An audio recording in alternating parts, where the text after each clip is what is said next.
Uric acid அளவு அதிகமாக இருந்து நீங்கள் ஏதாவது ட்ரீட்மெண்ட் எடுக்கிறீங்க அப்படின்னா கண்டிப்பாக இந்த காசினி கீரையையும் உங்கள் அன்றாட உணவில் சேர்க்கிறது ரொம்ப முக்கியமான ஒரு விஷயம். ஏன்னா காசினி கீரை அப்படின்றது இயற்கையாகவே யூரிக் ஆசிட் அளவை பார்டருக்கு கொண்டு வந்து நார்மல் ரேஞ்சில் பராமரிக்கக்கூடிய தன்மை கொண்ட முக்கியமான ஒரு உணவு.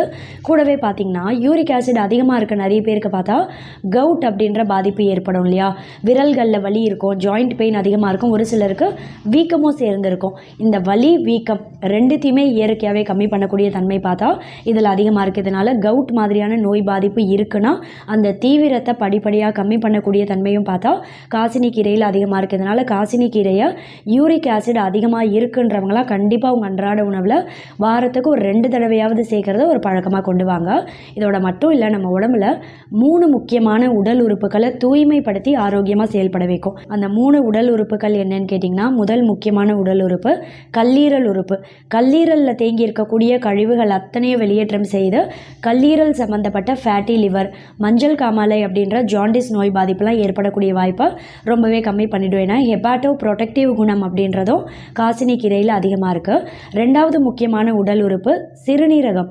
சிறுநீரக கற்கள் இருக்குது அப்படின்னா அதை கரைத்து இயற்கையாகவே வெளியேற்றம் செய்யும். சிறுநீரகத்தில் தேங்கி இருக்கக்கூடிய டாக்ஸின்ஸ் இருக்கு இல்லையா, அந்த நச்சுக்களையும் வெளியேற்றம் செய்து சிறுநீரகத்தையும் தூய்மைப்படுத்தி ஆரோக்கியமாக செயல்பட வைக்கும்.